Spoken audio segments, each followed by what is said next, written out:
Hey guys, tonight we're stepping into a world where your great-great-great-grandparents were casually altered almost every single day, and nobody thought it was weird.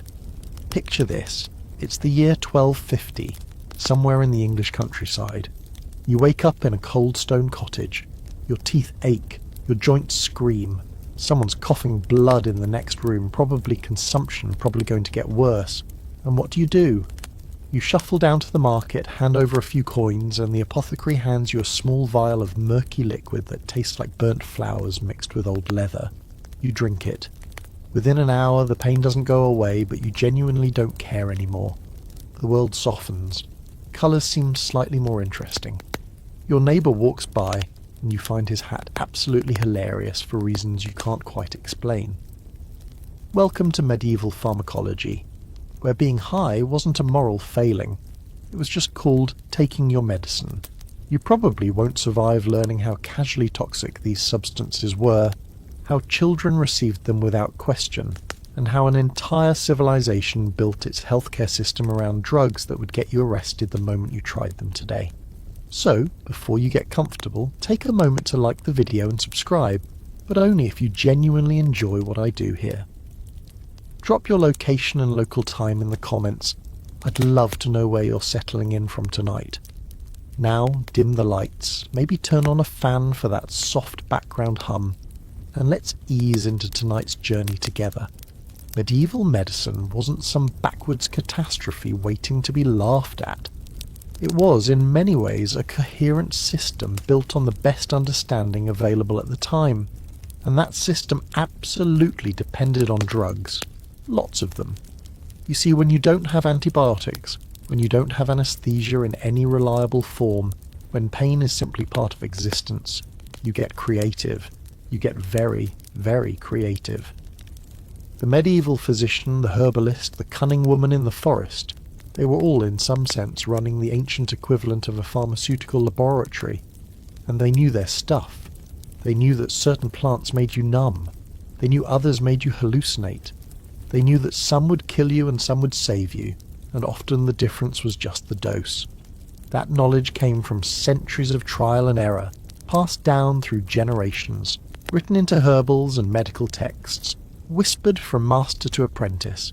It was sophisticated, it was real, and it was built on substances that would genuinely blow your mind. Here's the thing that gets most people. Nobody was ashamed of this. There was no war on drugs. There were no pamphlets warning children about the dangers of poppy juice. When you had a toothache that made you want to scream until your voice gave out, and the only thing that helped was opium, you took the opium. You thanked God for the opium. You called it a miracle of creation, and you'd do it again tomorrow if the pain came back. Which it would, because medieval dentistry was basically just wait for the tooth to fall out or have someone yank it with pliers. The pleasure, the altered consciousness, the softening of reality, these were bonuses. Side effects that nobody minded because the main effect was that your suffering got bearable. And this matters because it changes how you understand the entire period. You can't look at a medieval monastery and think of it as this austere, sober place where monks did nothing but pray and work.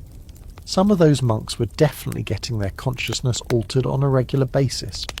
You can't look at a medieval noble court and imagine it as this politically serious space where every decision came from a clear head.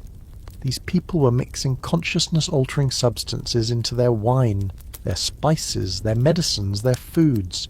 You can't even look at medieval religious experiences the same way once you understand that some of those visions people had, the ones they swore came from God, might have been helped along by whatever alkaloid-rich plant they'd consumed that morning.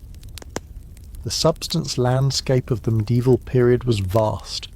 There was opium from the poppy plant pressed and processed and turned into laudanum, which was basically just opium dissolved in alcohol, often sweetened with honey or sugar.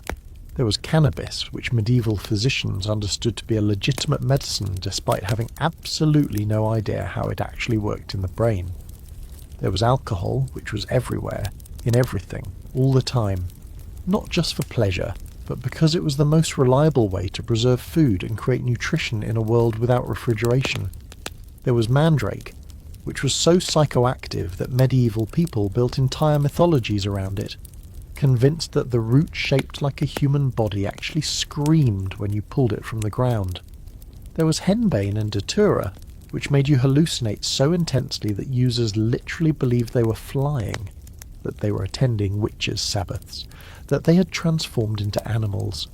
There was hemlock, nightshade, belladonna, beautiful plants, all of them, and all of them capable of killing you with a fingertip's worth of contact. And yet medieval chemists and healers kept working with them anyway, because the medicinal potential was worth the risk. The really wild part, the part that should make you feel slightly unsettled, is how normalised all of this was.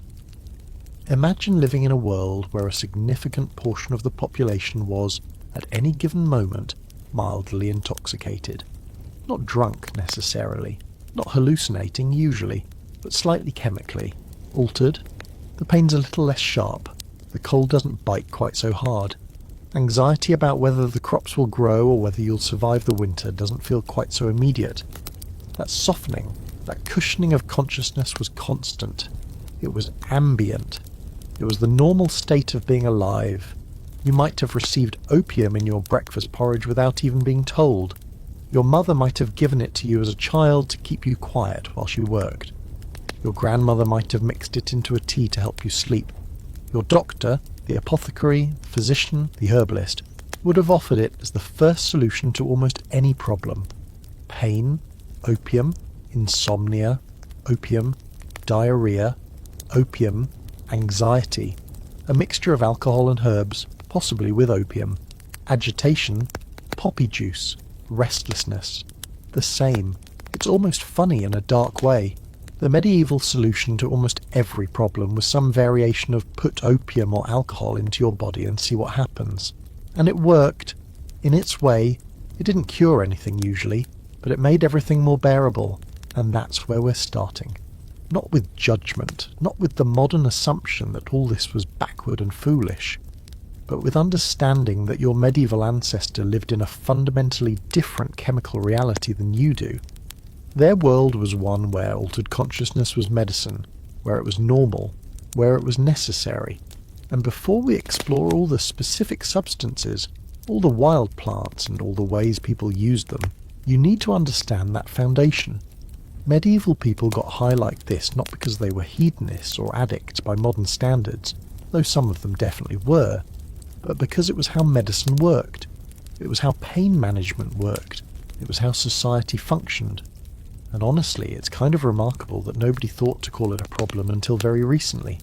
You're standing in a field just outside a small medieval town, and it's early summer. The poppies are blooming, brilliant reds and pinks against the green grass, nodding gently in the breeze. They're beautiful, almost delicate, and absolutely nobody who walks past them is thinking about beauty. They're thinking about what's inside, because inside those petals, as they dry and age, is opium. And opium is power, it's relief, it's sleep when sleep won't come, it's existence without pain. The poppy plant, Papaver somniferum, the sleep-bringing poppy, had been cultivated in the Mediterranean and Middle East for thousands of years by the time the medieval period rolled around. The ancient Sumerians knew about it, the Egyptians used it, the Greeks and Romans built their entire pain management system around it. By the time we get to the medieval period, poppy wasn't some exotic drug. It was the foundation of medicine. It was as normal as aspirin is to you, except that aspirin doesn't actually make you high, and opium definitely does. Here's how it worked. A medieval farmer would grow poppy plants. They're not hard to grow, they're actually quite pleasant to cultivate. When the poppy flowers fell away and the seed pod started to mature, the farmer would make small incisions in the pod. A milky white sap would ooze out. You'd let it sit there, exposed to air, and it would darken, darkening from white to brown, thickening into a paste. That paste was raw opium. You could scrape it off, dry it further, and use it as is. Or, much more commonly, you'd dissolve it in alcohol to make what was called laudanum. Laudanum was the medieval wonder drug. It was packaged, distributed, sold, prescribed, and self-administered constantly. The beautiful thing about laudanum, from the medieval perspective, was that it did multiple jobs at once. The alcohol would preserve the opium. The alcohol itself had its own intoxicating and pain-relieving properties. And if you sweetened it with honey or sugar, which was expensive but not prohibitively so for people who needed medicine, you got something that actually tasted okay. People would drink it, and within an hour or so, depending on how much they'd consumed and how much they'd eaten, the effect would begin. The pain would dull. The anxiety would soften. If they'd taken enough, they'd become dreamy, slightly disconnected, their thoughts moving slowly like they were moving through water. Really high doses would put you to sleep, deep sleep, the kind that lasted for hours and felt almost sacred if you were someone who usually slept in fits and starts on a thin mattress in a freezing room. The opium poppy itself was probably being cultivated throughout medieval Europe, in monastery gardens and in apothecaries' special plots. But there was also massive trade from the Middle East. Muslim physicians had centuries of experience with opium. They'd written elaborate medical texts explaining how to use it, how much to give, what conditions it could treat. When crusaders and merchants travelled to the Middle East, they came back with not just the physical plants, but with all this accumulated knowledge. Suddenly, Europe had access to both the substance and the sophisticated pharmacological understanding of how to use it. Laudanum from the Arab physicians became something of a status symbol, the good stuff, the expensive stuff, the stuff prepared according to the proper recipe by someone who knew what they were doing. And this is where we hit our first quirky tidbit. Medieval physicians believed that opium worked by cooling the body. Remember, medieval medicine was all built on the theory of the four humours: blood, phlegm, yellow bile and black bile. Everything was hot or cold, wet or dry. Opium was cold and wet. If you had a fever, which was hot, opium would cool you. If you had inflammation, hot, opium would cool you. If you had pain, which was thought to involve an imbalance in heat, opium would cool you. They didn't understand endorphins, didn't understand opioid receptors, didn't understand that opium actually works by literally binding to receptors in your brain that evolved to respond to your body's own pain-relieving chemicals. But they understood that it worked, and they understood that you could dose it carefully. Too little and it didn't help. Too much and the patient would sleep so deeply that they might not wake up. Get that balance right and you had a medication. Opium was given to almost everyone at some point. Children received it constantly, not in huge doses, but regular small doses to keep them quiet, to help them sleep, to ease teething pain. Mothers gave it to their infants. The medieval world didn't have the concept of addiction, didn't think about dependency, didn't worry that regular opium use might create long-term changes in a developing brain. They just knew that when a baby was screaming and the mother was exhausted, a little poppy juice was the solution.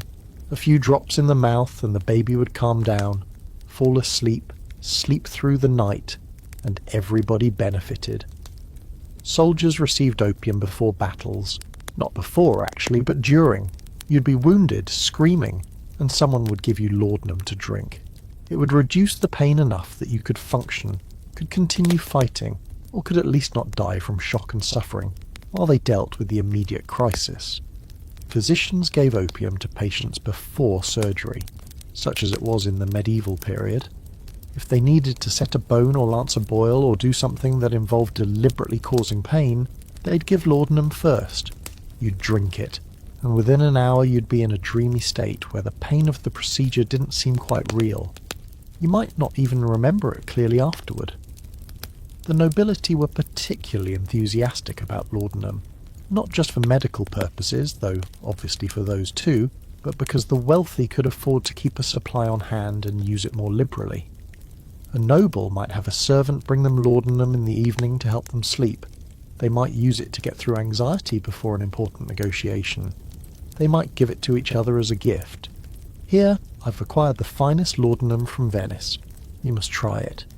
There's even evidence that some nobles started using it recreationally, taking more than they actually needed just to experience the altered state.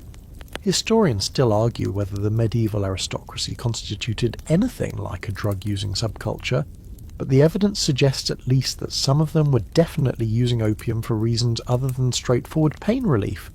The apothecaries, the people who made and sold laudanum, became wealthy and respected. They had to be skilled. They had to know how to extract opium properly, how to combine it with alcohol, how to store it so it didn't degrade. They had to know dosing. They became part chemist, part doctor, part pharmacist, and they were in demand constantly. Every town of any size had an apothecary. Every noble had access to someone who could provide laudanum. And the substance moved through the supply chains of medieval Europe like an invisible river. You could trace the history of medieval trade partially through the flow of opium, coming from the Middle East, moving through Venice and other trading cities, spreading up into the rest of Europe. But here's the thing that really gets you when you think about it. Medieval people didn't understand addiction the way we do. Or rather, they knew it existed. They knew that some people kept taking opium beyond what was necessary, that some people craved it intensely if they tried to stop. But they didn't have a moral or legal framework to condemn it.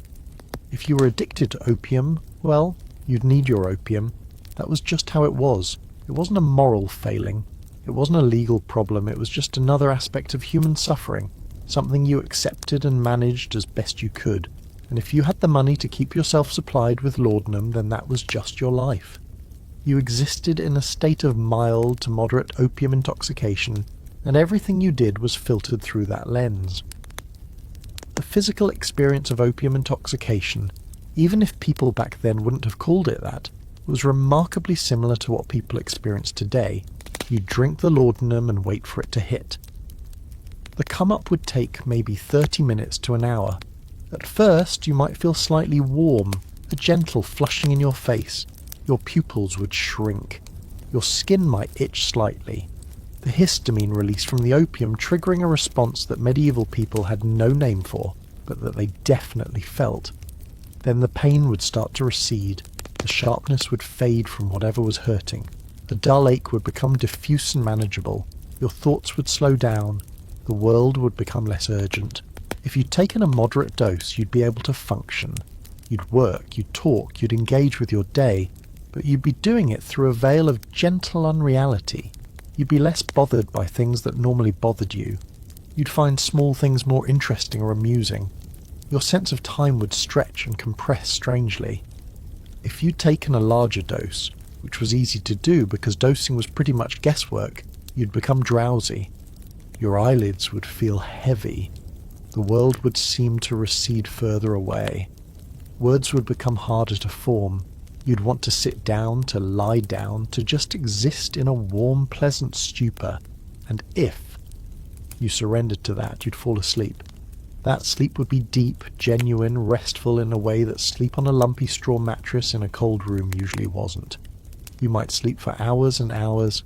You might wake up and have the vague sense that you'd slept through something important, but you'd also feel like you'd actually rested, which was remarkable.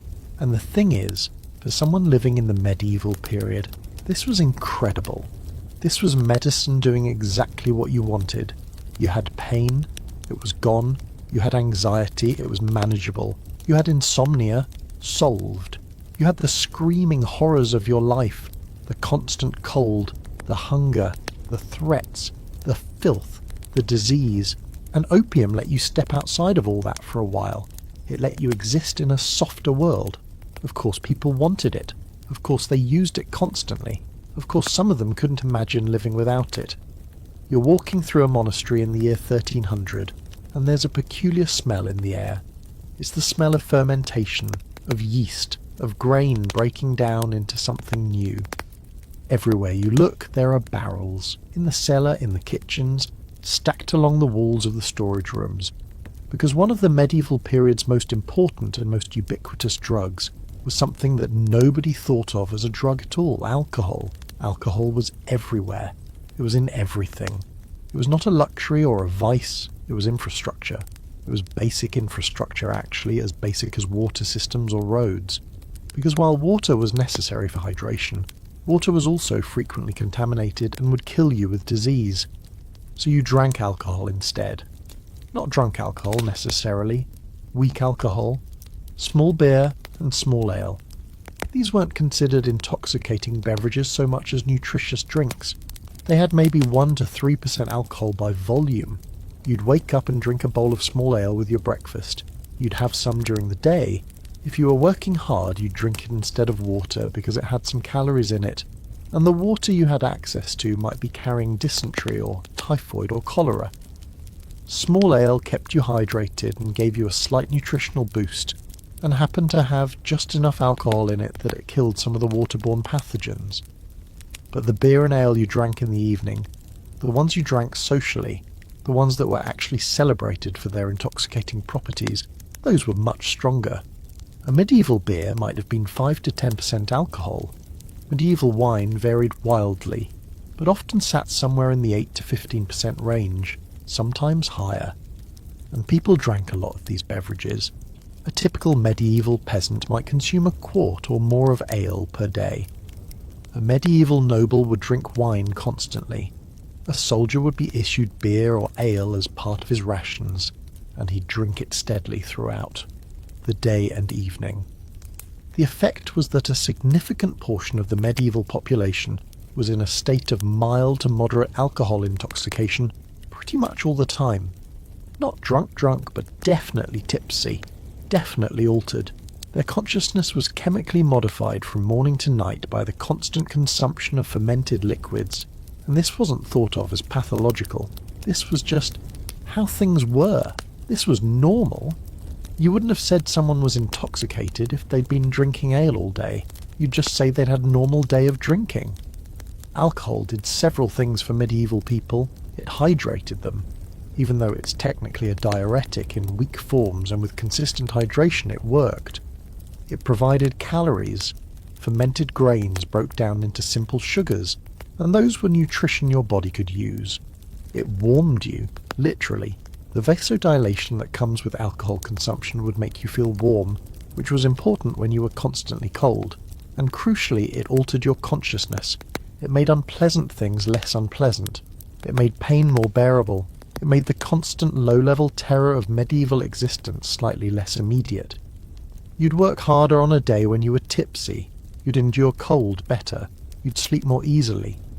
The monasteries were huge centres of beer and ale production. Monks didn't just drink alcohol for the same reasons everyone else did. They had additional theological justifications. The monastic rule, the code that governed how monks lived, often specifically allowed or even encouraged the consumption of alcohol. Some interpretations were that monks should be allowed to drink wine as a way of appreciating God's creation, as a way of celebrating the miracle of transformation, grape to wine, grain to beer, or as a practical medicine. Monks got cold and sick just like everyone else. Alcohol helped. So monasteries had enormous breweries. They'd produce hundreds of gallons of beer per year. It was distributed to the monks, obviously, but it was also sold or given away, part of the monastic mission to serve the community. The thing about alcohol is that it's a drug that changes how you think and feel, and it does so quickly. Medieval people understood this intuitively, even if they didn't have the vocabulary to describe it. They knew that alcohol made you braver. They knew it made you more talkative. They knew it made you less concerned with social hierarchy or propriety. Under the influence of alcohol, a peasant might say something to a noble that would normally have gotten him beaten, and everyone would laugh it off as the alcohol talking. They knew it made pain more bearable. They knew it helped you sleep. And they probably had some sense that if you kept drinking it, you'd develop a tolerance and need more of it to get the same effect. But they didn't have a framework for thinking of this as a problem. Alcohol was also medicine in a more direct sense. It was used to dissolve other medicinal substances, opium for instance, or various herbs. It was used as a disinfectant. If you had a wound, you might pour alcohol on it, which would hurt like hell, but it would kill bacteria. You might drink alcohol before a painful procedure to numb yourself. You might use alcohol-based tinctures as your primary medicine cabinet. An herbalist or apothecary would create a whole range of alcohol-based extracts and tinctures, dissolving plants in alcohol to pull out their medicinal compounds. You'd keep these on hand and use them constantly. Wine was particularly valued, particularly for the wealthy. Wine was made from grapes, which were expensive and labour-intensive to grow and harvest. Only the wealthy could afford wine regularly. So wine became a status symbol. A noble would drink wine, particularly good wine, as a way of displaying wealth and status. And because wine was expensive and because it was intoxicating, sharing wine became a social ritual. You'd offer wine to guests. You'd share wine at celebrations. Wine would mark important moments. And because you were regularly drinking wine, particularly strong wine, you were regularly intoxicated. The effect of all this constant ambient intoxication on medieval society is something historians still argue about. On one hand, there's the perspective that constant low-level intoxication made people more docile, more accepting of their lot, less likely to revolt against the feudal hierarchy that kept them in poverty. They were slightly numb to suffering. On the other hand, there's the argument that the constant access to alcohol, and to the social bonding that happened over shared drinking, actually created more cohesion in medieval communities. People drank together.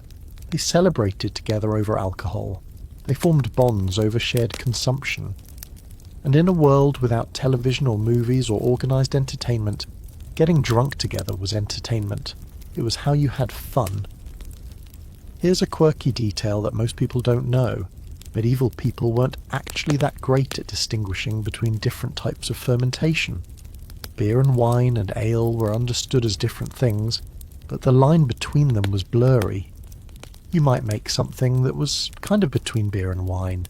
You might ferment honey instead of grain or grapes and get mead.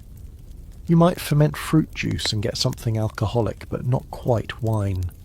The point is that there were many different fermented beverages available, and almost all of them had some alcohol content. A medieval person living in almost any context had access to intoxicating beverages. The strength of alcohol varied tremendously, based on the skill of the person making it, the conditions they made it in, and how long they let it ferment. A medieval brewer or vintner was, in many ways, running experiments in chemistry without understanding chemistry. They knew from experience that certain things produce stronger drinks. They knew that warmer conditions might help fermentation happen faster or more thoroughly. They knew that the type of grain or fruit mattered. They were developing sophisticated brewing and winemaking techniques through trial and error. Some of the medieval ales and wines they produced were probably genuinely quite good. Others were probably barely drinkable, but had enough alcohol to serve their purpose. And the purpose was very real. Alcohol worked. It solved problems. It made life more bearable. It provided nutrition. It was medicine. It was food. It was social glue. It was anesthetic. When you had it available, you used it. And when you used it regularly, you became dependent on it, though nobody thought of it that way. You just needed your ale. Your body had become accustomed to it. The world felt right with alcohol in it and wrong without it. But this wasn't seen as a problem. It was seen as normal. One of the really wild things about medieval alcohol culture is that children participated fully. Children would drink ale. They'd drink wine. They'd get intoxicated. This wasn't considered harmful or inappropriate. It was just how things were. A child doing farm work would have small ale available to drink, just like the adults. A noble child might be given wine with meals, the same as the adults. The effects, the slight giddiness, the clumsiness, the emotional looseness, were just accepted as part of childhood. Historians still debate whether the constant alcohol exposure in childhood had permanent effects on medieval brains, but it definitely happened. Medieval children were regularly intoxicated in a way that would horrify modern parents. So when you're trying to understand the medieval period, when you're trying to imagine what it was like to live in that world, you need to imagine that your baseline consciousness was slightly altered, that everyone around you was slightly altered, that society functioned at a low hum of alcohol intoxication. The negotiations between nobles happened with both parties having had multiple cups of wine. The work of the fields happened with people having had several bowls of ale. Religious services happened with monks who'd had wine at breakfast. Everything was filtered through this lens of constant ambient intoxication. and it wasn't thought of as altered at all. It was just normal consciousness for the medieval world. You're in a medieval herbalist shop on a grey afternoon, and the herbalist is showing you something in the back, something that requires a certain kind of careful explanation. It's a jar containing a twisted, knotted root. It looks almost human, as if someone took a tiny person and shrank them down to the size of your hand, arms akimbo, legs spread. The root is brownish, pale in places, weathered looking. The herbalist looks at you solemnly and says, "Don't dig this one up yourself. If you hear it scream, it'll kill you." That root is mandrake, and the medieval mythology around it is one of the most fascinating things about medieval drug culture. Because mandrake, mandragora in the scholarly texts, but mandrake to regular people, was real. It's a real plant. It's really psychoactive, and the medieval understanding of it was part genuine pharmacology and part pure folklore, woven together so tightly that it's sometimes hard to tell where one ends and the other begins. Mandrake grows throughout the Mediterranean and Middle Eastern regions. The plant has broad leaves and small purple flowers and produces fruit that looks like little apples. But what people cared about was the root. The root of the mandrake plant contains tropane alkaloids, compounds that profoundly affect the central nervous system. They can cause hallucinations, they can cause delirium, they can cause physical sensations that feel completely real but aren't, and they can kill you if you take too much. The line between medicinal and lethal is narrow. The line between therapeutic and dangerously hallucinogenic is even narrower. Medieval people knew all of this, even if they couldn't articulate it in modern chemical terms. They knew that mandrake root was powerful. They knew it could be used medically. There are medieval medical texts that describe using mandrake for pain relief, for inducing sleep, for treating various ailments. But they also knew it was dangerous, and that's where the mythology comes in. The idea was that the mandrake root, because of its humanoid shape, was actually a tiny person living in the earth. And when you tried to pull it up, this little person would scream, and the scream was so terrible, so literally deadly, that anyone who heard it would die. So you couldn't just pull it up by hand, you had to be clever about it. The recommended medieval method was to tie a dog to the plant and let the dog pull it up while you covered your ears. When the dog pulled the root free, it would scream, the dog would die, sorry dog, and you would be safe because you couldn't hear it. This is obviously not what actually happens when you pull up a mandrake. But the legend captures something true. The plant is genuinely dangerous and you do need to be careful with it. Medieval people were describing a real hazard through the language of mythology. The scream might have been an exaggeration or metaphor for the toxicity of the root. Or maybe medieval people simply didn't have language precise enough to describe what they were experiencing. The terrible delirium, the physical symptoms, the sense of danger, so they expressed it as a scream. Medieval herbalists definitely cultivated mandrake deliberately. It wasn't a wild plant you accidentally found. It was something you grew in your garden if you were a serious herbalist because it was useful. You needed to know how to prepare it correctly. The root needed to be dried. It needed to be powdered or dissolved depending on how you wanted to use it. And you needed to understand dosing. Too little, and it wouldn't work. Too much, and you'd end up in a state of delirium that might not be survivable. What mandrake actually does to you is remarkable. The tropane alkaloids it contains, primarily scopolamine and hyoscyamine, though there are others, bind to neurotransmitter receptors in your brain and central nervous system. They block acetylcholine, which is involved in everything from muscle control to memory formation to attention. The result is that taking mandrake produces an almost complete dissociation from reality. You hallucinate, you lose coordination, your pupils dilate massively, your mouth goes dry, your heart races. You might become agitated or, conversely, completely sedated. You might experience time distortion. You might have out-of-body experiences. You might genuinely believe that you're somewhere else entirely, doing something completely different from what's actually happening. Medieval people who took mandrake medically, in carefully controlled small doses, would experience pain relief similar to opium. plus a sense of dissociation that might help them cope with painful procedures, or just with the pain itself. They wouldn't hallucinate as intensely as someone taking a larger dose, but they'd definitely be altered. They'd be in a dreamy state. They'd be less connected to reality. But some people obviously were taking larger doses deliberately to experience those hallucinations. Medieval literature contains references to people taking mandrake deliberately to escape reality. Historians still argue whether medieval visionary experiences, mystical visions reported by saints and holy people, were enhanced or partially caused by mandrake or other hallucinogens, but there's definitely evidence that it happened. A person seeking visions would consume mandrake. They'd lie down in a quiet place, and they'd wait for the visions to come, and come they would, vivid and overwhelming and absolutely convincing, because that's what mandrake does. There's also evidence that mandrake was sometimes used not medically, but magically. If you were an herbalist with a reputation for power, if you wanted people to think you had genuine supernatural abilities, you might use mandrake. You'd prepare it carefully. You'd give a small dose to a client who came to you seeking a vision or a revelation. Within an hour, they'd be hallucinating intensely.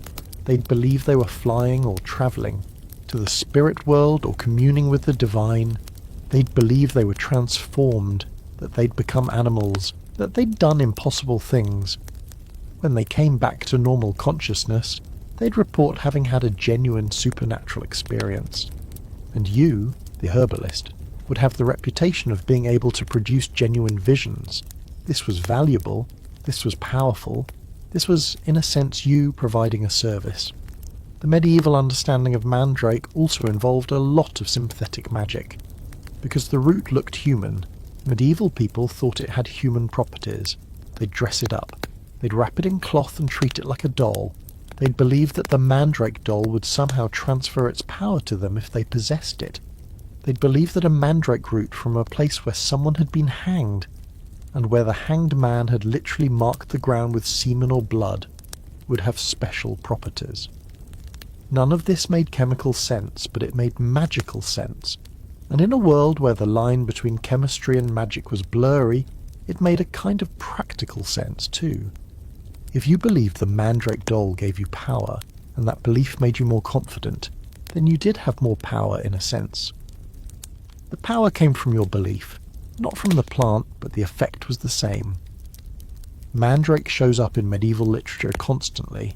It's referenced in medical texts, in magical grimoires, in legal cases where someone's been accused of using mandrake to poison someone else or to bewitch them. There's evidence that medieval magicians and cunning folk kept mandrake as a tool of their trade. There's evidence that medieval physicians prescribed it and understood how to dose it. And there's evidence that medieval people definitely believed in the mythology strongly enough that the belief itself became part of the effect. If you believed mandrake was dangerous and powerful and you took it, then of course you'd have a more intense experience. Your expectation would shape your perception of the drug's effects. The real horror of mandrake, and this is where it gets genuinely dark, is that it's genuinely toxic in ways that are hard to predict. The tropane alkaloid content varies by season, by where the plant is grown, by which part of the plant you're using. Medieval people didn't know this. They had to guess at dosing, and sometimes their guesses were wrong. Someone would take mandrake and end up in a state of delirium that lasted for hours or days. Their heart would race so dangerously that they might actually die. They'd experience such complete dissociation that they'd hurt themselves and not notice it. There are medieval accounts of people taking mandrake who essentially went insane, not temporarily, but for hours or days, in a way that was indistinguishable from genuine madness. Some people died, and the medieval response was generally to accept this as the risk of working with such powerful substances. What's really fascinating is how the mandrake mythology actually preserved important knowledge. The story about the scream killing you, that was essentially a way of saying this plant is dangerous and you need to treat it carefully. The story about the humanoid shape giving it human properties, that was a memory aid, a way of saying this plant is special, unique, not like other plants. The recommendations about preparation and dosing wrapped in magical language. Those actually contained practical information. Medieval culture was encoding pharmacological knowledge in the language of myth and magic because that was the most memorable way to transmit it. And the mandrake doll, the dressed-up root kept as a magical object, that might have actually had a practical purpose. If you had a mandrake root that you wanted to preserve, wanted to keep active, you might keep it wrapped and cared for. You might store it carefully. You might keep it in your sacred space next to your other valuable objects. And the folklore about the doll having power was a way of saying, this is valuable, this is important, treat it with respect, don't waste it, don't give it to just anyone. Magical language, in other words, was a way of controlling access to a dangerous substance. You're moving deeper into medieval pharmacology now, and we're getting into the really strange territory. You're in the garden of a wise woman, a hedge witch, someone with a reputation for knowing plants and knowing how they work, and she's showing you something truly alarming. She's pointing out plants that look innocuous enough, leafy plants with pretty purple flowers, berries that look almost appetizing. She's explaining in a calm voice that these plants will make you believe things that absolutely aren't true. These plants will make you think you can fly. These plants will make you think you're an animal. These plants will make you see things that aren't there and forget things that are. These are the nightshade alkaloids, henbane, datura, belladonna, and they are genuinely among the scariest substances that medieval people casually worked with. Because unlike opium, which is comparatively forgiving, or alcohol, which at least stays somewhat within predictable parameters, these plants are vicious, they're unpredictable, and they can absolutely, completely destroy your connection to reality in ways that can feel like genuine insanity. Let's start with henbane, which is maybe the least scary of the three. Henbane, Hyoscyamus niger, grows throughout Europe and the Mediterranean. It's a plant with funky-looking purple-veined flowers and a terrible smell. Medieval people knew it. They cultivated it. They used it medically and otherwise.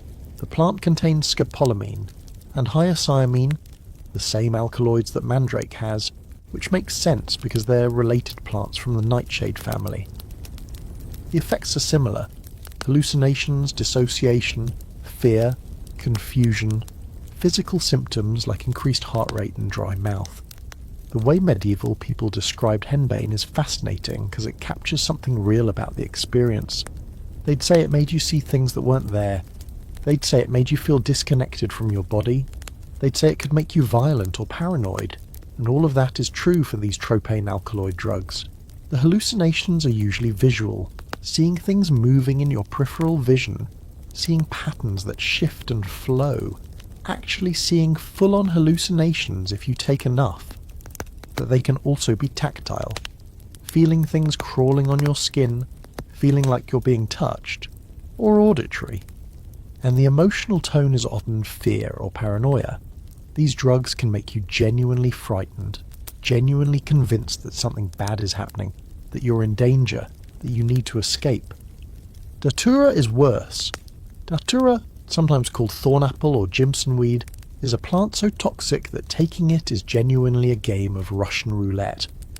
The alkaloid content varies wildly between plants, between seasons, between different parts of the same plant. You could prepare datura carefully and take a dose that produces manageable hallucinations, or you could prepare it the exact same way and take a dose that stops your heart. There's almost no way to know which one you're getting until you've taken it, and your body starts reacting. Datura users report believing that they can fly, and they report actually trying to fly, climbing towers or jumping off cliffs because the hallucination was so convincing. They report believing they've transformed into animals. They report experiencing conversations with people who aren't there, and believing those conversations are completely real. They report being unable to distinguish between hallucination and reality for hours or even days. And here's the truly scary part. Datura causes anticholinergic delirium, which means you're not just hallucinating, you're delirious. Your consciousness is fundamentally broken. You might not remember what you've done while under its influence. You might hurt yourself without noticing. You You might endanger others because you genuinely can't distinguish between what's real and what's not. Medieval people knew that datura was dangerous. There are medical texts warning against using it. There are legal records of people being prosecuted for poisoning someone with datura or other nightshade plants. And yet it was still used. Why? Because it worked. If you gave someone a small enough dose, they would hallucinate vividly without losing consciousness or dying. And people wanted that experience. People wanted to see visions. People wanted to escape their reality. There's evidence that some of the most famous medieval religious visions reported by saints, by mystics, by people who had reputations for genuine communion with the divine, might have been enhanced by or entirely produced by these plants. Imagine being a medieval person with profound religious conviction. Imagine wanting desperately to experience God directly, to have a vision that proved your faith was justified. Now imagine having access to a plant that would produce absolutely convincing hallucinations. You'd take it. You'd prepare yourself spiritually and mentally. You'd take the plant. And within an hour you'd be experiencing things so vivid, so overwhelming, so absolutely convincing that they came from God. When you sobered up and reflected on the experience, you'd remember it as genuinely divine. And you'd tell others about it, and they'd believe you, and you'd become known as someone who had genuine visionary experiences.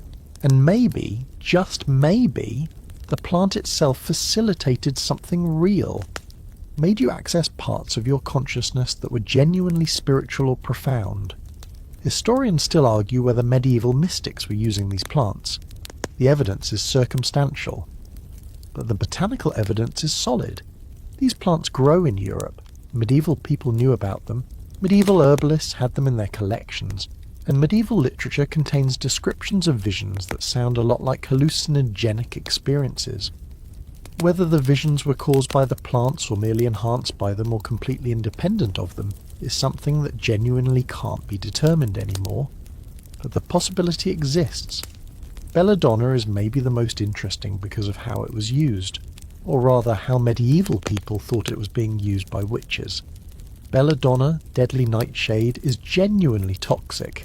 It's beautiful, glossy green leaves and dark berries that look attractive, but it's also one of the most dangerous plants in Europe. The berries contain scopolamine and hyoscyamine, and they're potent. Medieval people knew that witches supposedly used belladonna to fly to witches' sabbaths, to transform themselves, to have supernatural powers. And here's where it gets interesting. Medieval people might have been partly right. Belladonna contains tropane alkaloids that cause hallucinations and a sensation of weightlessness, of floating, of flying.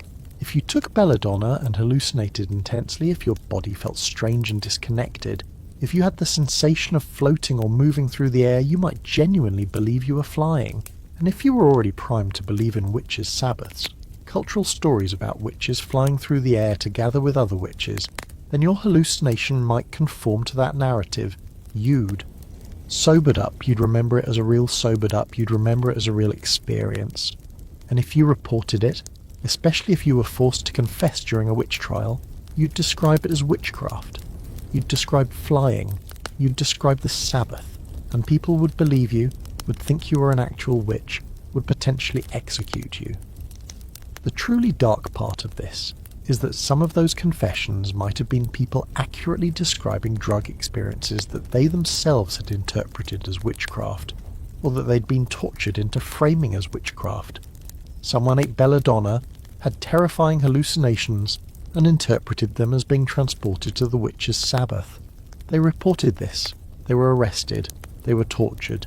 They confessed to being a witch because that was the only frame that made sense for what had happened to them, and they died because of it. Medieval people also used these plants topically. There's evidence that belladonna was mixed into salves and rubbed on the skin. The tropane alkaloids absorb through the skin.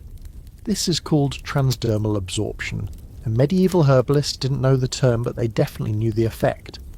A woman might apply a belladonna salve and then lie down in a dark room. Within an hour or two, she'd start hallucinating. She'd have sensations of flying or floating. She'd experience vivid visions. From the outside, it would look like she was just sleeping. From the inside, she'd believe she was having supernatural experiences, and that was real to her. That was genuinely happening to her consciousness. The fact that it was caused by a drug rather than actual witchcraft doesn't make the experience less real or less profound. The tragedy of these plants is that they kill you unpredictably, and they make you unable to predict when they'll kill you because you've lost connection to reality. Someone takes datura believing they've carefully dosed it, but the alkaloid content was higher than they thought. They start hallucinating. They think they can do things they can't actually do. They think they're in control when they're actually not. They might die of a heart attack while hallucinating. They might stop breathing because their autonomic nervous system is so disrupted that it forgets to tell their lungs to work. They might die because they tried to fly and hit something or got lost or made a bad decision based on false beliefs about the world. Medieval records contain descriptions of people taking these plants and dying in inexplicable ways. Sometimes the explanation was witchcraft. Sometimes it was poison. Sometimes it was divine punishment. But often it was probably just the terrifying reality of messing with anticholinergic plants without understanding how dangerous they are. And here's the thing that makes medieval people kind of remarkable. They kept using them anyway.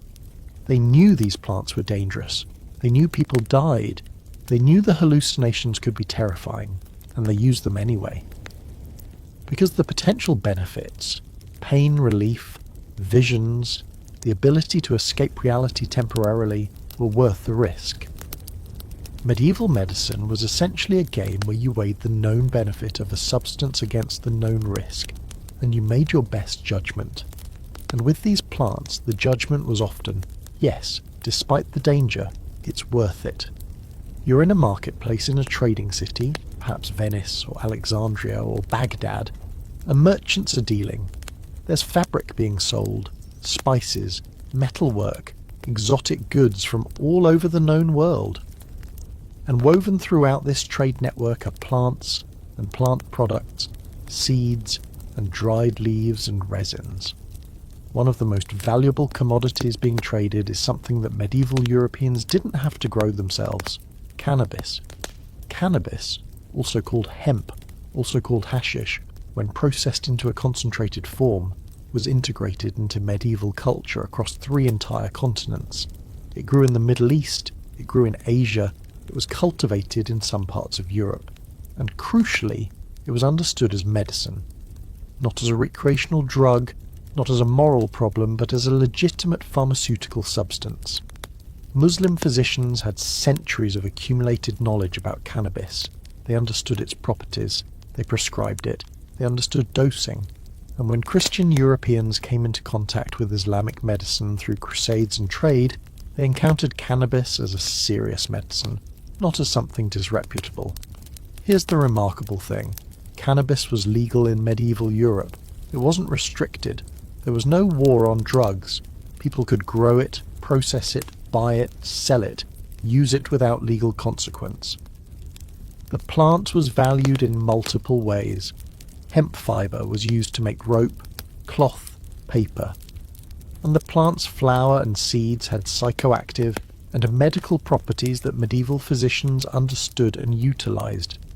The medical effects of cannabis were understood in terms of medieval medical theory. Cannabis was considered cold and moist, which meant it would help conditions involving excessive heat and dryness. It was used for pain, which makes sense because modern science has confirmed that cannabinoids actually do have analgesic properties. It was used for anxiety and stress. Medieval physicians noted that cannabis had calming properties, which again aligns with modern understanding. It was used for sleep, for digestion, for various conditions. A physician might prescribe cannabis in various forms, as a tincture dissolved in alcohol, as a decoction, a boiled preparation, as an oil infusion. The way medieval people used cannabis reflected their understanding of its properties. If they wanted a milder effect, they might take a single cannabis seed or a small amount of the flower. They understood that more would produce stronger effects.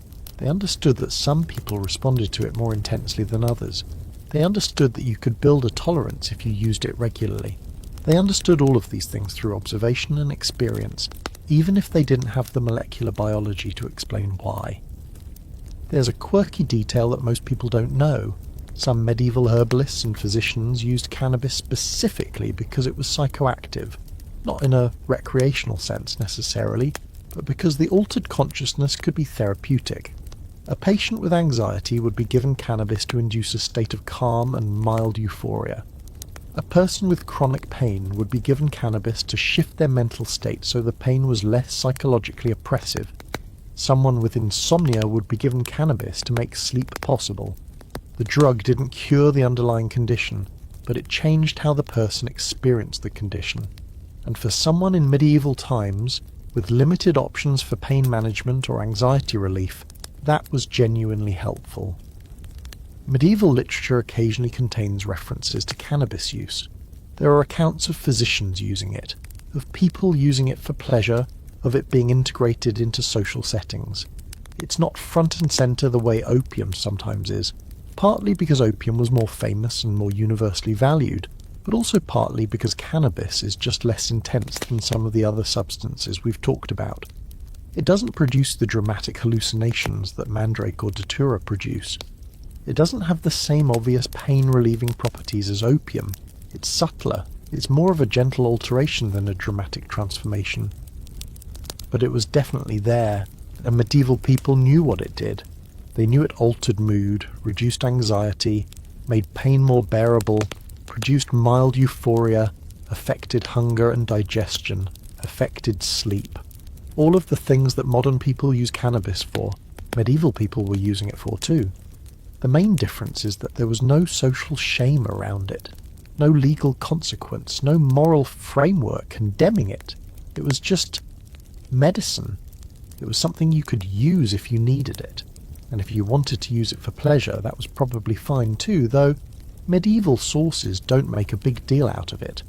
The trade in cannabis products, especially after processing into hashish in the Middle East, and then either consumed or further processed before being traded to Europe, was part of the larger medieval trade networks.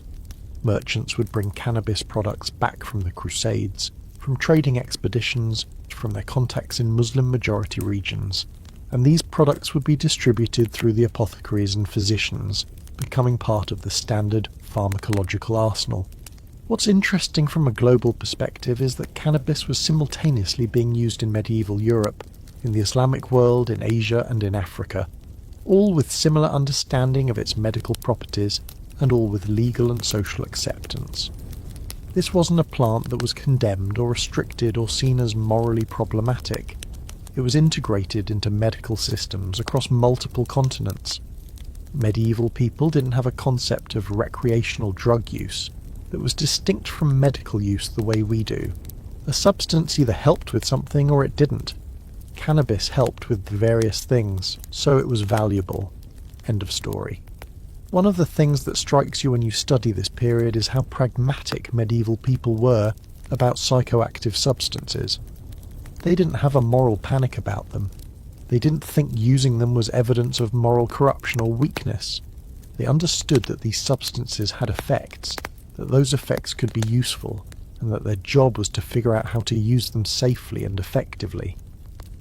When someone got hurt using them, when someone overdosed, when someone had a bad reaction, that was unfortunate, but it wasn't grounds for condemning the entire substance class. It was just risk management. The medical text preserved knowledge about cannabis. You can find references in herbals from various medieval sources, Islamic texts that were sometimes translated into Latin, European herbals that drew on Islamic knowledge. And the information is fairly consistent. Cannabis has certain properties, produces certain effects, is useful for certain conditions. Use it in appropriate amounts. Be aware that it affects different people differently. Don't use too much or you'll have too strong an effect. Cannabis also shows up in the context of Islamic mysticism. Sufi mystics sometimes used cannabis as part of their spiritual practice, to alter consciousness in ways that they believed facilitated spiritual experiences or communion with the divine. This wasn't seen as disrespectful or unspiritual. It was seen as another tool for accessing divine truth. And that perspective, that cannabis could facilitate spiritual experiences, might have influenced how medieval Europeans thought about it too. Even in Christian contexts, there's some evidence that cannabis was sometimes used to facilitate visionary experiences, though this is less documented than it is for mandrake or other plants. The really remarkable thing is that cannabis persisted into the modern period without becoming controversial. It wasn't until the 20th century that cannabis became subject to legal restriction and moral condemnation in most of the Western world. In the medieval period, in the early modern period, in many places even into the 18th and 19th centuries, cannabis was just a plant with known medical properties. You could use it, buy it, sell it, grow it. It wasn't a problem, and that fact alone tells you something important about how medieval and early modern people related to psychoactive substances. They weren't inherently afraid of them. They weren't morally opposed to them. They integrated them into their medical systems and their daily lives with a pragmatism that's almost shocking from the perspective of someone living in the modern world. You're in a medieval apothecary's workshop, and the air is thick with the smell of chemicals and dried plants. On the shelves are bottles and jars and dried herbs arranged with meticulous care. But some of those jars contain things that are genuinely scary. Some contain plants so toxic that a fingertip of contact with them can kill you. Some contain preparations so dangerous that medieval physicians approached them with something approaching religious reverence. Hemlock, nightshade, belladonna, aconite. These plants are among the most beautiful and among the most lethal substances in all of medieval pharmacology. We've already talked about belladonna and nightshade as hallucinogens, but we haven't adequately captured the sheer horror of working with these plants. Because here's the thing, these plants don't have a graceful safety margin. With opium, you can misjudge the dose and probably be fine. You might get too sleepy, but you'll wake up. With alcohol, if you drink too much, you'll get sick, but you'll probably recover. With cannabis, even if you take more than you intended, the worst that usually happens is you get too intoxicated and uncomfortable. But with these tropane alkaloid plants, the nightshades, the safety margin is non-existent. You take a little too much and you die. You touch the leaves wrong and toxins absorb through your skin and you die. You handle the plant while also having a cut on your hand and you die. The plant is beautiful and deadly, and working with it requires both knowledge and genuine bravery. Medieval physicians and herbalists knew this, and yet they kept using these plants anyway. Why? Because sometimes they worked. Because the potential benefit genuinely seemed worth the risk. And because medieval people had a different relationship with death than we do. Death was omnipresent. Death was always a possibility. If you had a chance to treat a serious condition, severe pain, advanced illness, something that was definitely going to kill someone, and you had a plant that might help but might also kill them, well, at least there was a chance. At least you were trying. Hemlock is particularly interesting because it's the substance that Socrates drank when sentenced to death by the ancient Greeks, but it was also used medically in medieval and ancient times. Hemlock is intensely toxic. It contains alkaloids that affect the central nervous system and paralyze muscles. A small amount can kill you. A medium amount can cause painful paralysis that lasts for hours before it stops your breathing. And yet medieval physicians kept some on hand. Because in very small doses, we're talking about doses so small that they're almost unmeasurable by medieval standards, hemlock could have pain-relieving properties. And so the calculation was, maybe this substance, at this dose, helps. Maybe it doesn't. But maybe it does. Aconite, monkshood, is similarly deadly and similarly used. Aconite contains cardiac glycosides that basically attack your heart directly. Your heart stops, or becomes arrhythmic. You die. And yet medieval physicians and herbalists kept aconite. There's evidence it was sometimes used in tiny amounts as a pain reliever or sedative, but mostly it seems to have been kept as a kind of last resort. If everything else had failed and someone was dying anyway, maybe aconite was worth trying. At least you were doing something. What's remarkable is the medieval acceptance of this. Physicians and healers kept these super toxic substances available. They used them occasionally. People died as a result. And nobody seemed to think this was grounds for condemning the practice. It was just medicine. Medicine was dangerous. Substances were dangerous. You did your best with limited knowledge. Sometimes it worked out. Sometimes it didn't. Here's a quirky detail. Medieval physicians sometimes prepared these toxins in extremely dilute forms, almost homeopathic in their dilution. They'd make an extract of hemlock, then dilute it in alcohol or water repeatedly. They didn't have the concept of homeopathy, but they had a practical understanding that extremely small amounts of toxic substances might be safer to use. Modern science suggests that extreme dilutions of these substances would have no active ingredient left. The substance would be so diluted that there would be almost no poison in it. But medieval physicians were trying something that was at least moving in a safer direction. The way medieval people thought about poison versus medicine is also instructive. There wasn't a sharp distinction. A substance was poison if it hurt you in the dose you took it in. It was medicine if it helped you in the dose you took it in. The substance itself was morally neutral. It was the dose and the intention that mattered. And this logic meant that even the most toxic substances could be medicines in the right context. Belladonna specifically became associated with medieval witchcraft, and that association probably saved and destroyed lives in equal measure.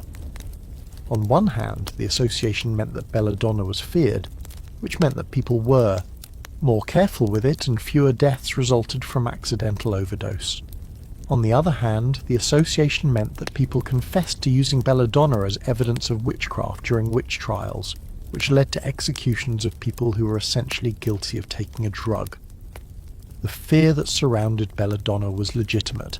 The plant is genuinely dangerous, but the fear was channeled through a supernatural framework rather than a rational one, and that supernatural framework had its own terrible consequences. Medieval texts on herbalism and medicine sometimes describe the harvesting of these toxic plants in terms that sound almost mystical. You need to harvest at the right time of year. You need to gather under the right moon phase. You need to approach the plant with the right spiritual intention. Some of this is probably just old superstition, but some of it might have been practical advice wrapped in mystical language. The alkaloid content of plants varies seasonally. The right time to harvest might actually be when the moon is in a certain phase, if that corresponds to when the plant's alkaloid levels are optimal. The need for the right spiritual intention might have been a way of saying, you need to be calm and careful because this is dangerous. Medieval people were encoding pharmacological knowledge in mystical language because that language was memorable and powerful.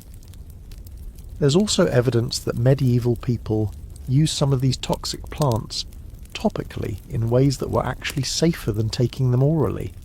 Belladonna salves, aconite liniments, hemlock poultices, applied to the skin in limited amounts.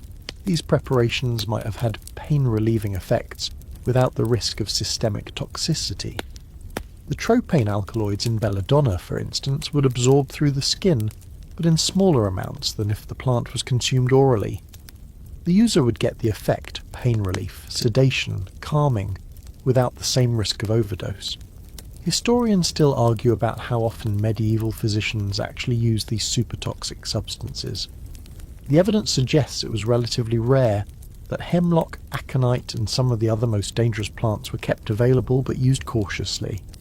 But the fact that they were available at all, that physicians had them in their collections, that they seemed willing to use them when circumstances were desperate enough, tells you something important about medieval medical practice.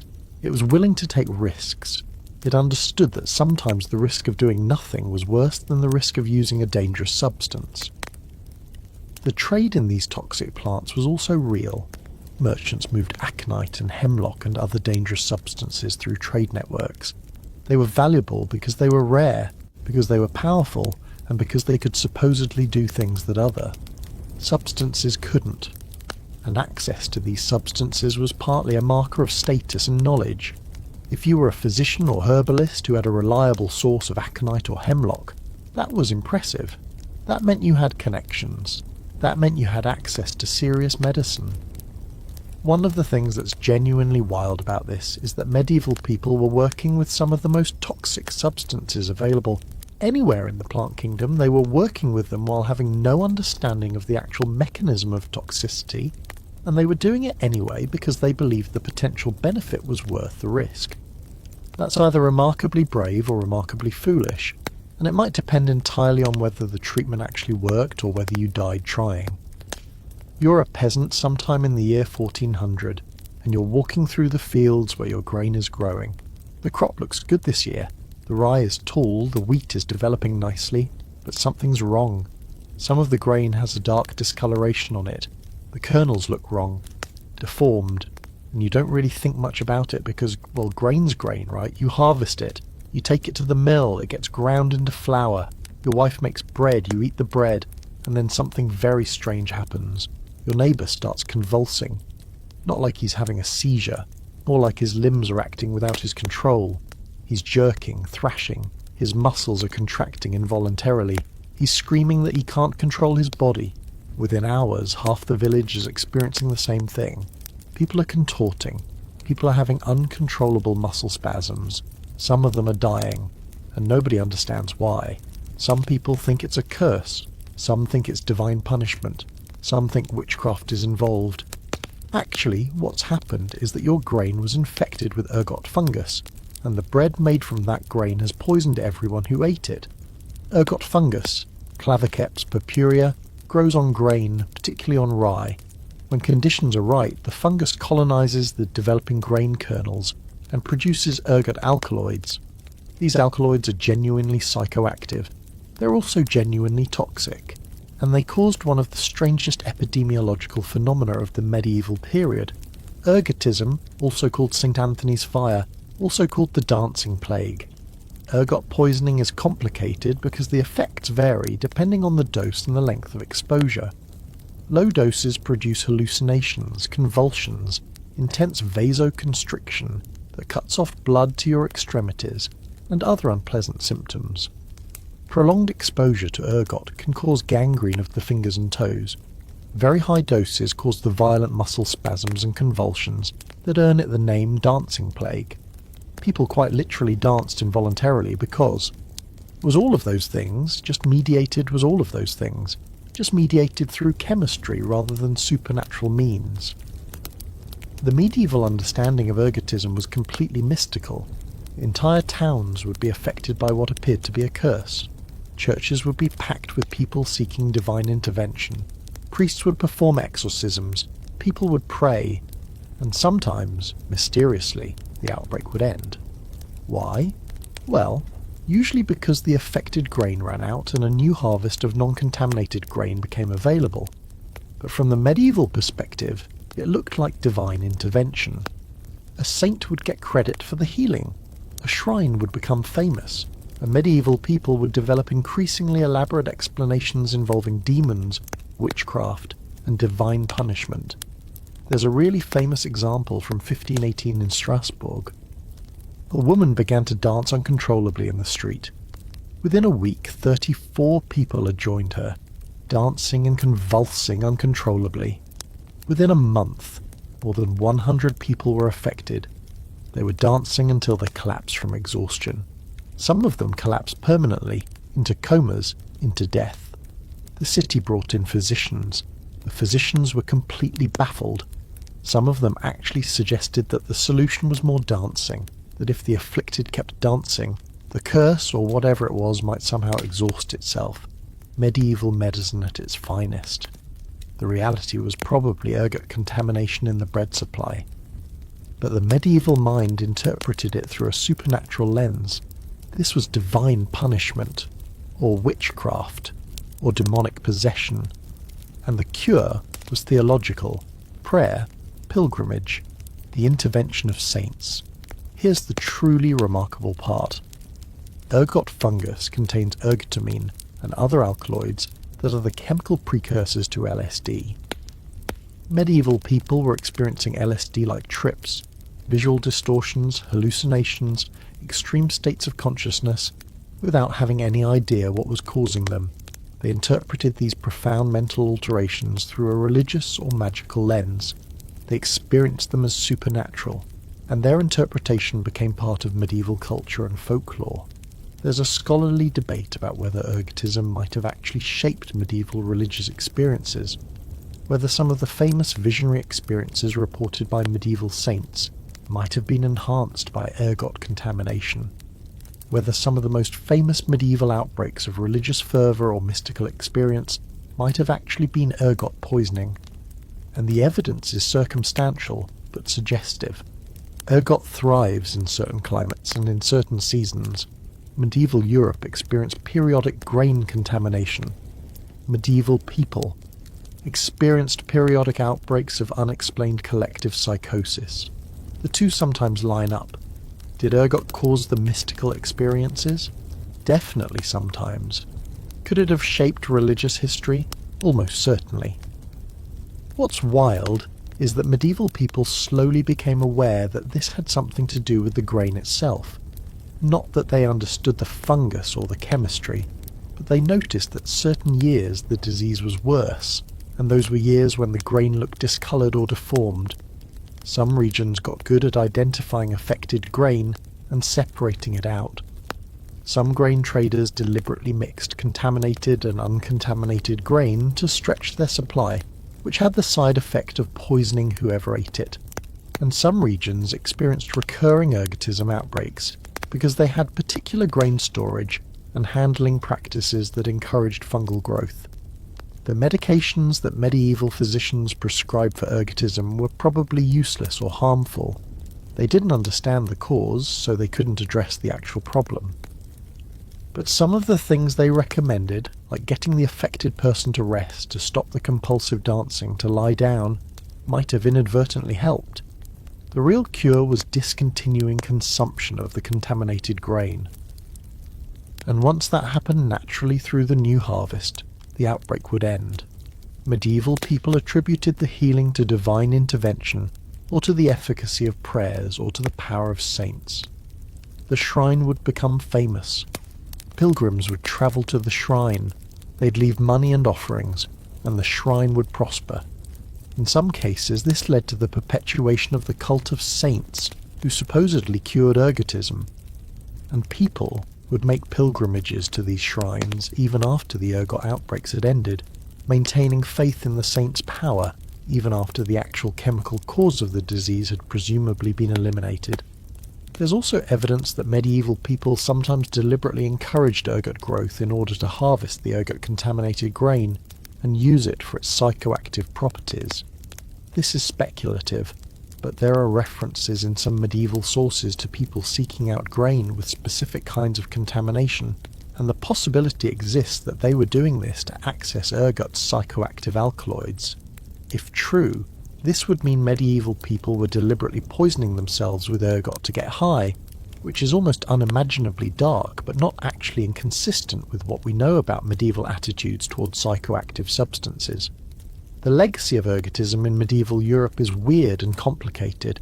It caused suffering, it caused deaths, it caused entire villages to descend into apparent madness. It was terrifying.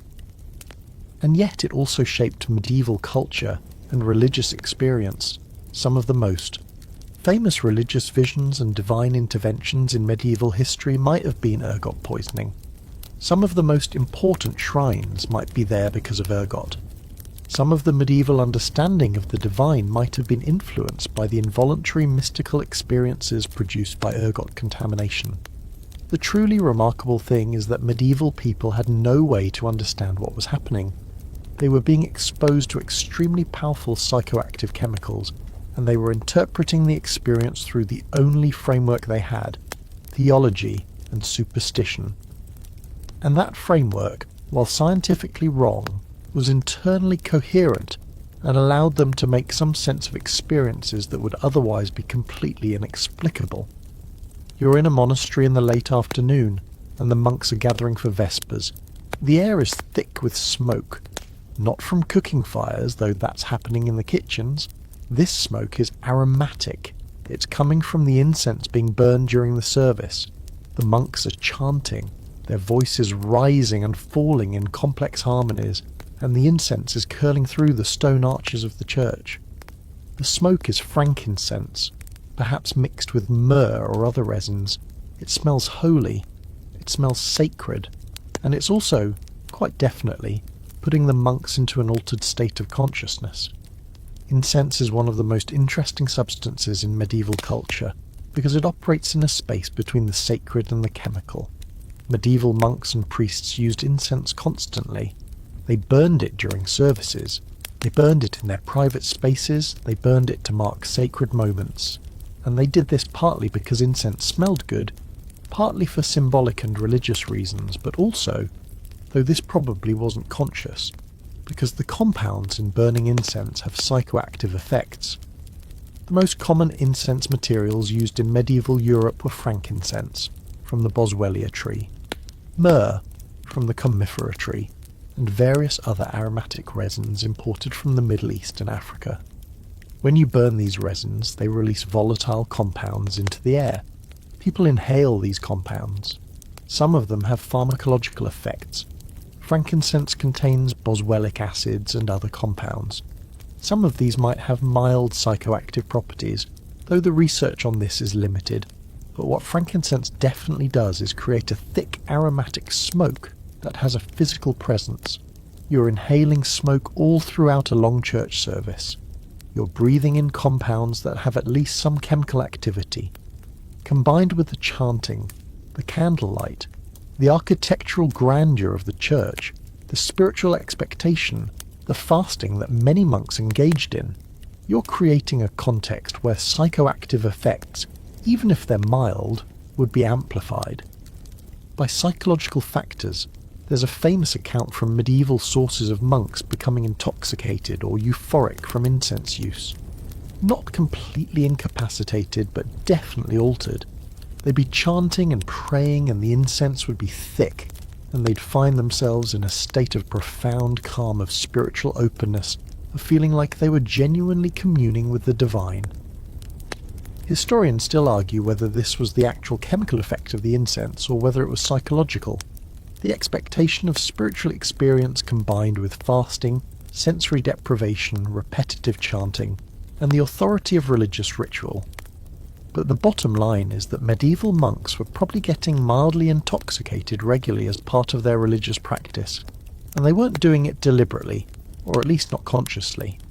The thing about incense is that it's so normalized, so integrated into religious practice, that nobody thinks of it as a drug. It's just incense. It's part of the liturgy. But the physical reality is that you're burning substances that have chemical properties, and you're deliberately exposing yourself to the smoke.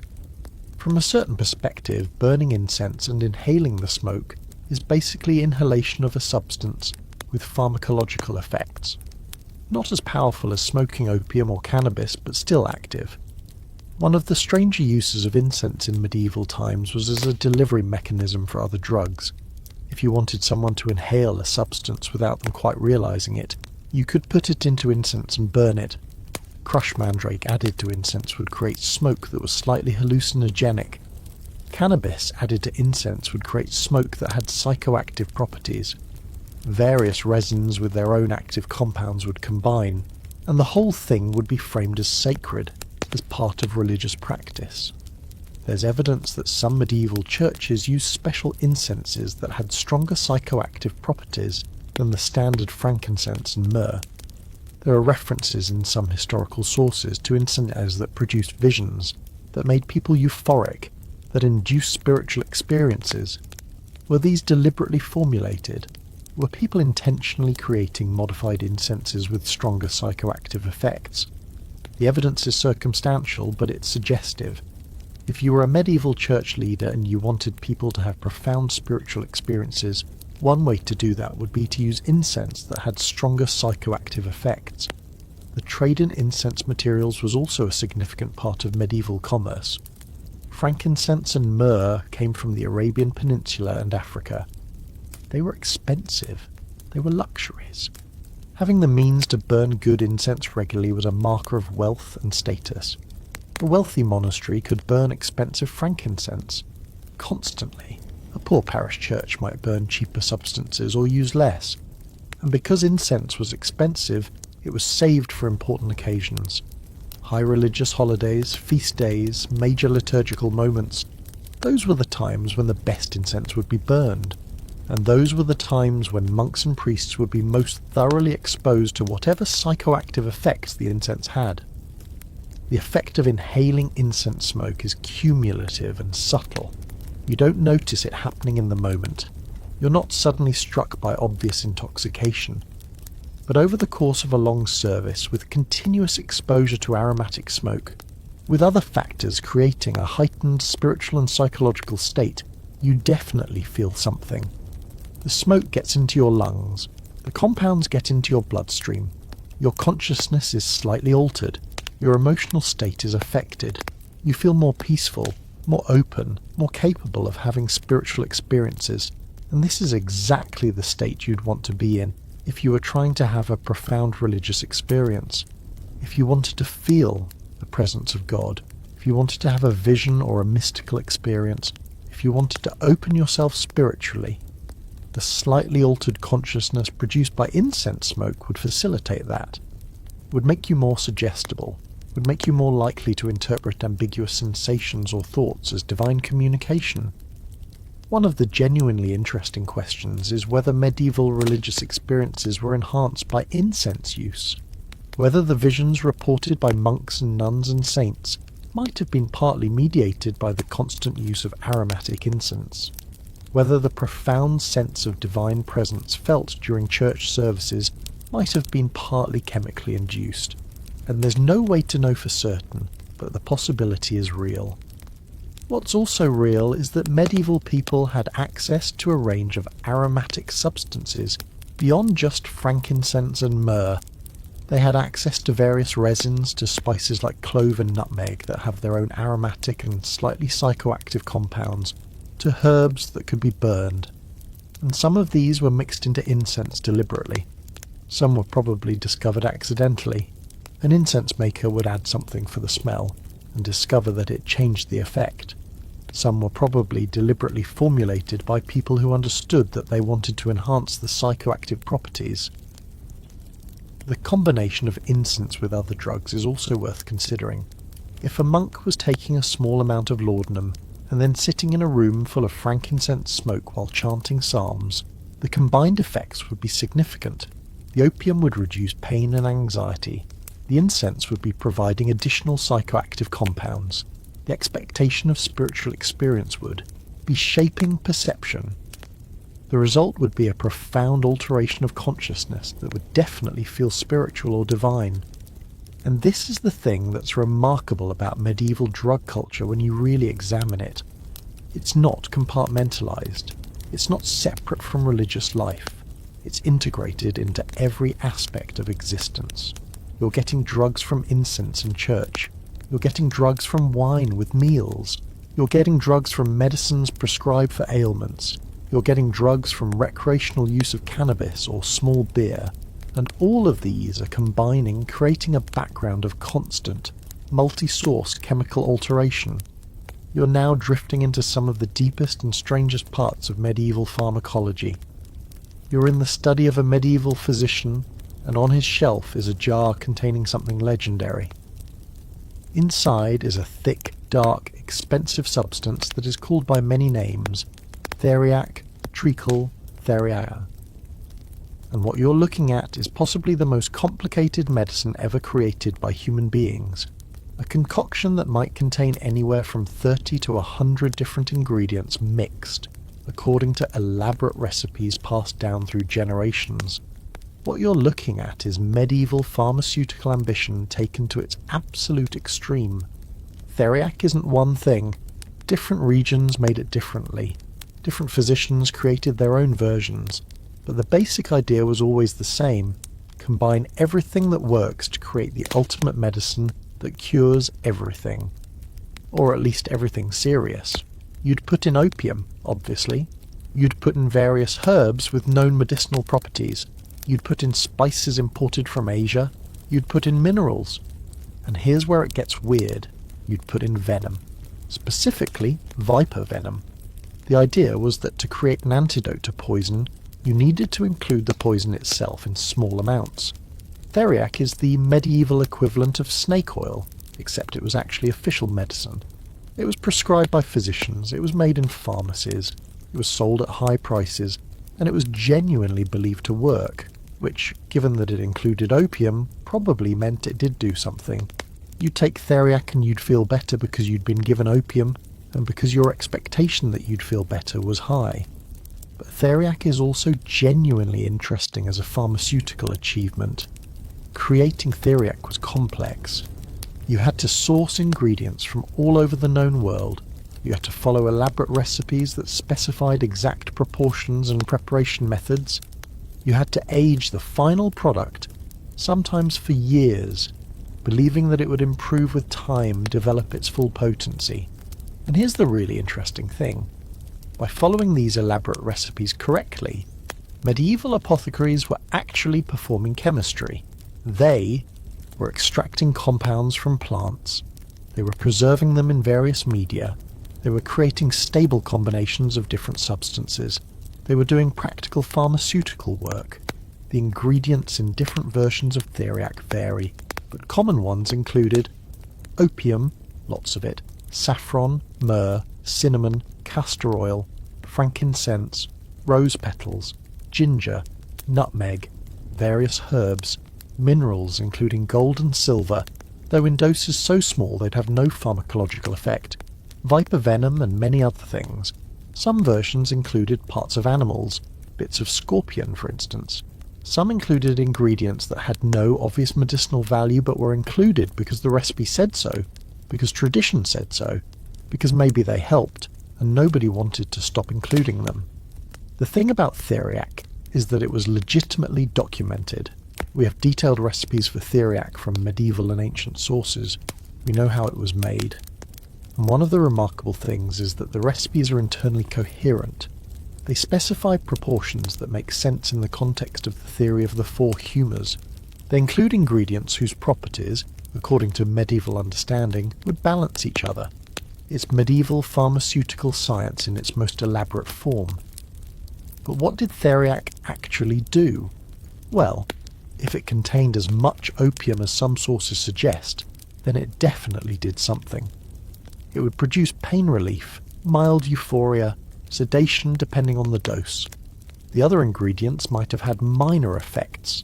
Some have genuine pharmacological properties, some were probably inert, but the combination, with opium as the active ingredient, would have genuine effects, and people absolutely swore by it. There are accounts of physicians prescribing Theriac for almost any condition. A wound that wouldn't heal, Theriac. Plague, Theriac. Depression, Theriac. Fever, Theriac. The remarkable thing is that if it was mostly opium, then yeah, it would help with a lot of those things. Pain would be reduced, fever-induced anxiety would be reduced, the person would feel more peaceful and less distressed. They might feel better enough that their body could actually heal more effectively. Opium isn't a cure, but it's not nothing. There's also the factor of expectation.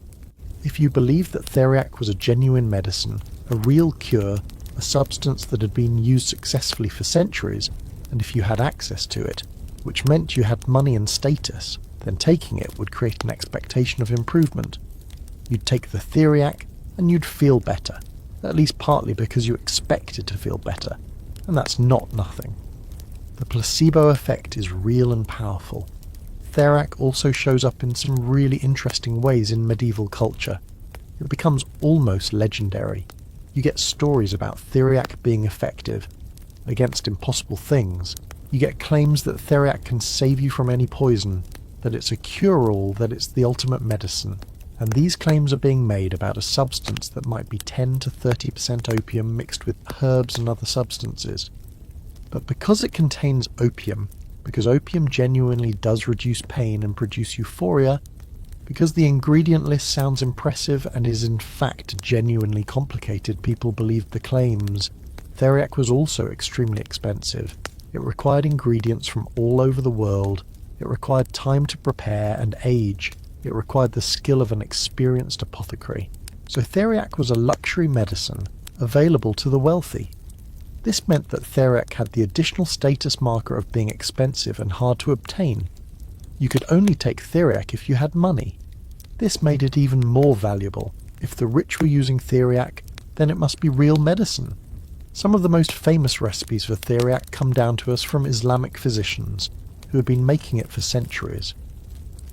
The Muslim medical tradition preserved and refined theriac recipes, and when these recipes came to Europe through trade and translation, they became integrated into European medicine.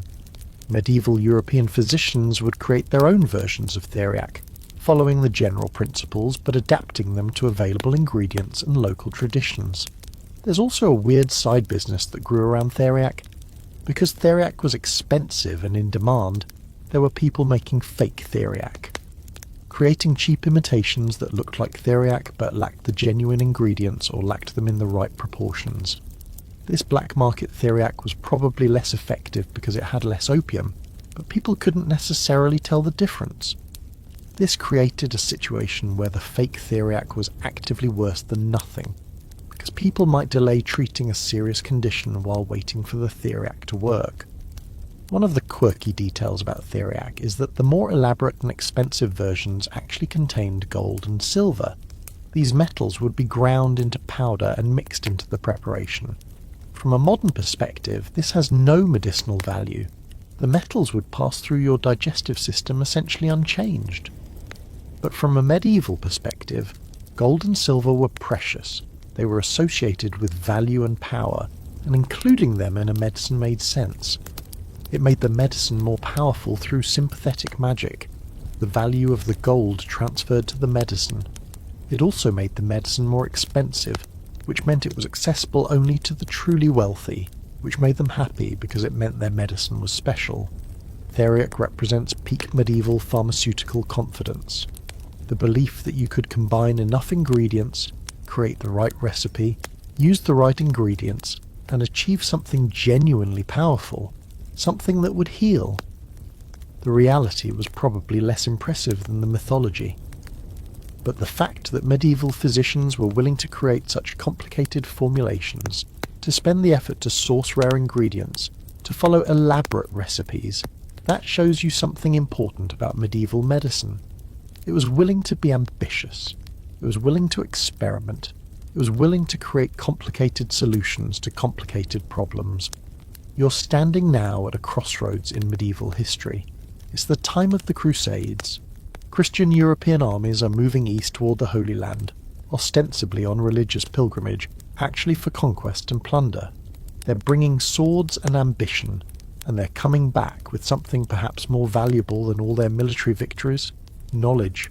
Knowledge about medicine. Knowledge about pharmacy. Knowledge about how the Islamic world understood and used psychoactive substances. The Crusades lasted roughly 2 centuries, from the late 1000s to the late 1200s, with various campaigns continuing after that. And for the entire duration of those wars and the occupation that followed, medieval Christian Europeans were in direct contact with Islamic civilization, which was, in many ways, vastly more advanced in terms of medical and pharmaceutical knowledge. Islamic physicians had preserved and built upon ancient Greek and Roman medicine. They had added their own innovations, they had created sophisticated pharmaceutical systems, and now, suddenly, European crusaders and merchants were being exposed to this knowledge. The result was a pharmaceutical knowledge transfer that fundamentally changed medieval European medicine. European physicians began learning Arabic. Medical texts were translated from Arabic to Latin. Ideas that had been current in the Islamic world for centuries suddenly became available to Europeans, and among those ideas were ideas about using psychoactive substances as medicine. One of the most famous examples of this knowledge transfer is the case of opium.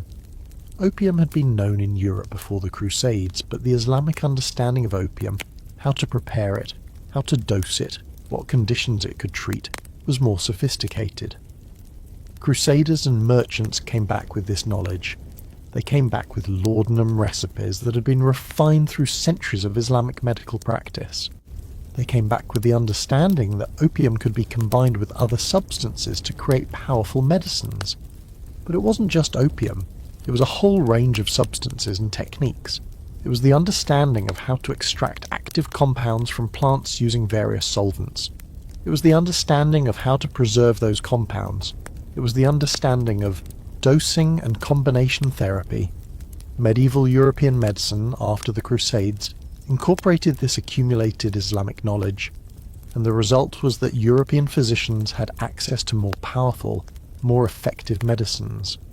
The trade networks that followed the Crusades also meant that ingredients could move more easily from the Islamic world to Europe.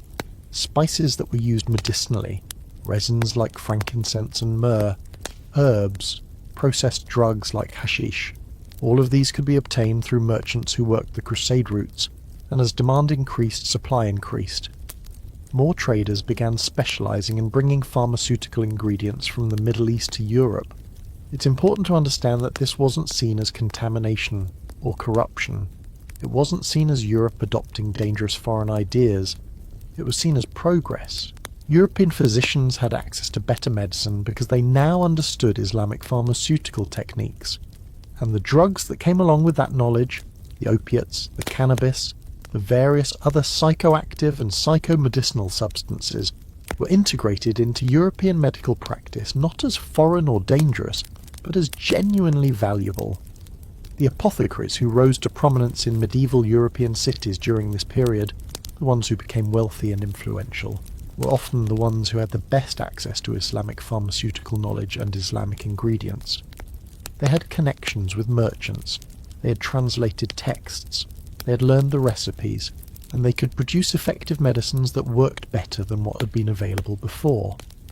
One of the things that happened as a result of this knowledge transfer is that the line between European and Islamic medicine started to blur. By the 1200s and 1300s, there was a shared pharmaceutical knowledge base among educated physicians across the Mediterranean world. A physician in Venice might use the same medicines as a physician at Alexandria or Baghdad. The same recipes would be known, the same substances would be valued, and the same psychoactive substances would be integrated into the medical arsenal. This also meant that the experience of being medicated was increasingly standardized. Whether you were in medieval Spain or medieval Italy or medieval England, if you went to a physician and got treatment, you'd probably receive some combination of substances that was recognizable across the Mediterranean world. You'd get opium, probably, you might get cannabis, you might get herbs that had been standardized in Islamic pharmacology, and you'd experience pretty much the same chemical effects that someone in the Islamic world would experience. The Crusades also brought back knowledge about other substances. There's evidence that some Europeans learned about various other plant-based medicines while in the Middle East or from contact with Islamic merchants. Plants that weren't traditionally used in Europe became known, and some of these were psychoactive substances. Cannabis, as we've discussed, became integrated into European medicine partly through contact with Islamic practice. Other substances, some of which were less mainstream, also entered the European knowledge base. Here's a quirky detail that historians still argue about. Some evidence suggests that the Assassins, a Shiite Islamic military order that existed from the 1000s to the 1200s, used hashish as part of their initiation and training. The word assassin might even come from hashishin, the hashish users. Whether this is true, or whether it's a legend created by European observers who didn't understand Islamic culture, remains unclear. But the legend itself shows that Crusaders were aware that Islamic societies used hash and understood it as something significant, and when they came back to Europe, they brought that awareness with them. The knowledge transfer wasn't entirely one way. Europeans also brought things to the Islamic world, but in terms of pharmaceuticals and medicine, the flow of knowledge was predominantly from the sophisticated Islamic medical tradition to the less developed European one. And that flow of knowledge fundamentally changed what was available to medieval Europeans. By the time the Crusades ended in the late 1200s, European medicine had been transformed. The pharmaceutical arsenal available to physicians was vastly larger and more sophisticated than it had been 2 centuries earlier, and a significant portion of that new arsenal consisted of psychoactive substances learned about through contact with Islamic medicine. Opium, cannabis, various other drugs, all of these were now part of the standard medical practice of educated European physicians, And this is important because it establishes that medieval European drug use didn't come out of nowhere. It came from a sophisticated medical tradition that had developed over centuries in the Islamic world. It came from knowledge and practice that were proven to work. It came with recipes and dosing guidelines. It came with physicians who understood how to use these substances safely, or at least safely compared to random experimentation. The drug culture of medieval Europe was building on a foundation of genuine pharmaceutical knowledge. You're in a medieval marketplace, and the air is loud with merchants hawking their wares, bolts of fabric, pots and pans, meats from butchers, vegetables from farmers. And among all of this, in a shop with more architectural presence than most, something impressive, something well built, something that speaks to money and permanence, is the apothecary. And this person, the apothecary, is one of the most important and most interesting figures in medieval society. The apothecary is not quite a doctor, not quite a pharmacist in the modern sense, something different from both.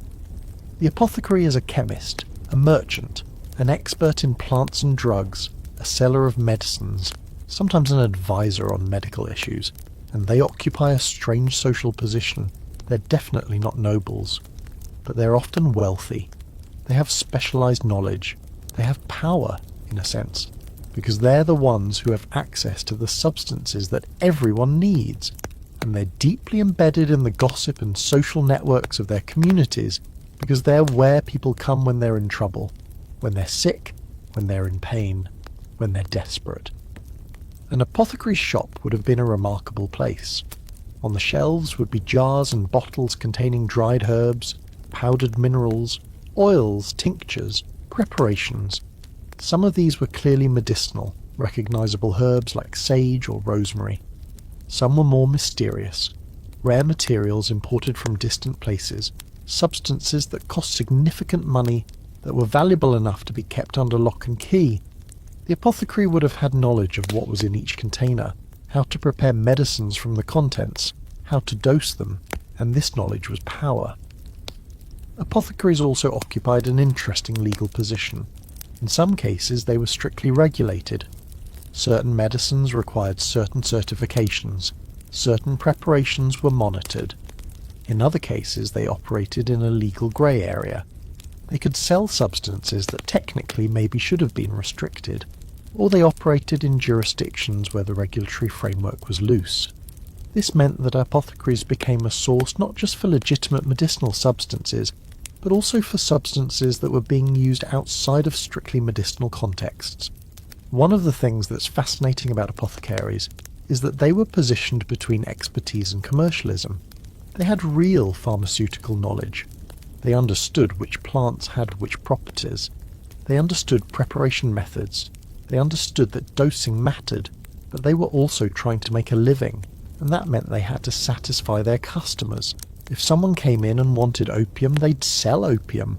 If someone wanted a tincture that would help them sleep, they'd create one. If someone wanted something with a reputation for helping with masculine performance, which would require drugs with stimulant or blood pressure-altering properties, they'd create something. The apothecary's shop was also a social hub. It was where gossip happened.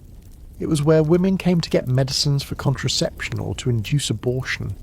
It was where men came to get medicines for sexual dysfunction. It was where people came with their pain and their anxiety and their desperation. The apothecary would hear all of this, would understand the community's medical needs, and would position themselves as the person who could provide solutions. There's also evidence that apothecaries sometimes had reputations for being able to obtain substances that were hard to find. A particularly skilled or well-connected apothecary might have sources of rare opium, or genuine hashish imported from the Middle East, or other valuable substances. These apothecaries would develop clientele among the wealthy and connected. They'd build reputations. They'd become prestigious. The apothecary was also, in many cases, a chemist researcher. They'd experiment with preparations. They'd try to improve medicines. They'd work with new materials when they came available. If new plants arrived from trade, the apothecary would try them, would experiment with them, would figure out how to use them. This was genuine pharmaceutical research, done by trial and error. One of the things we don't have a lot of documentation about is the recreational use of substances sold by apothecaries, but there's enough evidence to suggest it happened. An apothecary might discreetly sell cannabis to someone who wanted to experience its intoxicating effects, rather than use it medicinally. They might provide opium to someone who was more interested in the euphoria than the pain relief. They might have special customers who came in regularly with no particular medical complaint, just looking for something to alter their consciousness, and the apothecary, being a practical person, would probably accommodate this, because it was profitable, because it wasn't illegal, because the line between medical and recreational use was blurry enough that they could maintain the fiction that everything was medicinal if questioned.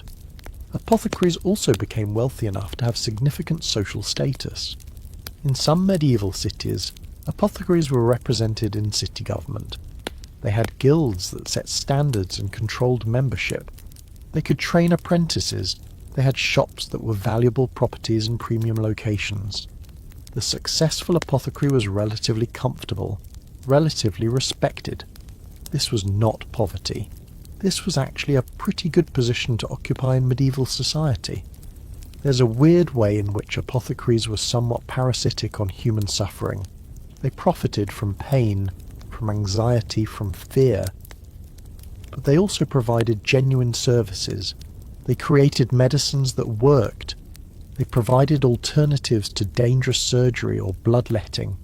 They were, in some ways, the most competent healthcare providers of the medieval period, ahead of physicians in terms of practical knowledge, ahead of surgeons in terms of safety. The apothecary's knowledge base came from multiple sources. It came from medieval European herbalism traditions. It came from Islamic medicine either, directly or through translated texts. It came from personal experience and experimentation. It came from customer feedback. If a medicine seemed to work, the apothecary would note that and continue using it. If it didn't work, they'd try something else. This was a kind of evidence-based medicine, though not in any formal sense. Apothecaries also benefited from the fact that medicine was partly placebo. If you told a customer that something would help, and you gave them something, there was a good chance they'd feel better. Partly because the medicine might actually work, partly because they believed it would work, partly because just receiving care and attention makes people feel better. The apothecary understood this, even if they didn't have language for it. The apothecary's shop was also where you could get cosmetics and beauty preparations, many of which were intensely toxic. These included things with mercury, with arsenic, with lead, substances that would cause chronic poisoning with long-term use. But they worked in the sense that they did produce certain effects. Mercury-based preparations could lighten skin. Lead-based preparations could whiten skin. The costs of these preparations, chronic poisoning, eventual death from repeated exposure, were accepted as the price of beauty. And the apothecary was the one who provided them. So the apothecary was a complex figure, part merchant, part chemist, part healthcare provider, part pushers of dangerous substances, part snake oil salesman, part genuine expert. All of these things at once. You're now thinking about a group of people who have historically been invisible in narratives about medieval medicine and drug use. Women. Specifically, women healers, midwives, wise women, herbalists, cunning folk, people, usually women though not exclusively, who had knowledge of plants and how to use them. And in many ways, these women knew more about practical pharmacology than the officially educated physicians. Because here's the thing, while male physicians were studying medical texts and debating humoral theory, women healers were dealing with actual problems.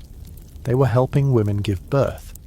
They were treating women's health issues that male physicians often refused to treat or didn't understand.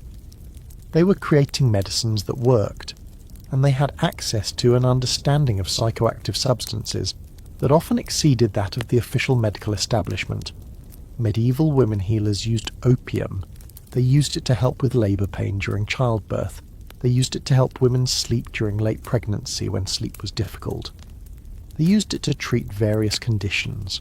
A midwife would have in her collection of medicines something that would reduce pain. Laudanum, probably, or some preparation of poppy. and this was recognised as legitimate medical practice. When a woman was in the agonies of childbirth, nobody questioned whether opium should be used. Of course it should be. The question was how much, how to prepare it, how to time it, so that the baby wouldn't be born too sedated but the mother would be helped. Women healers also used other psychoactive substances. Cannabis was valuable in midwifery because it could help with pain and anxiety, and also had some properties that were believed to facilitate labour. Herbs like angelica and pennyroyal had reputation for affecting female reproductive function. Some of these had real pharmacological effects, some were probably placebo. But the women healers knew which ones had traditions of use and they incorporated them into their practice. What's remarkable is how competent medieval women healers were.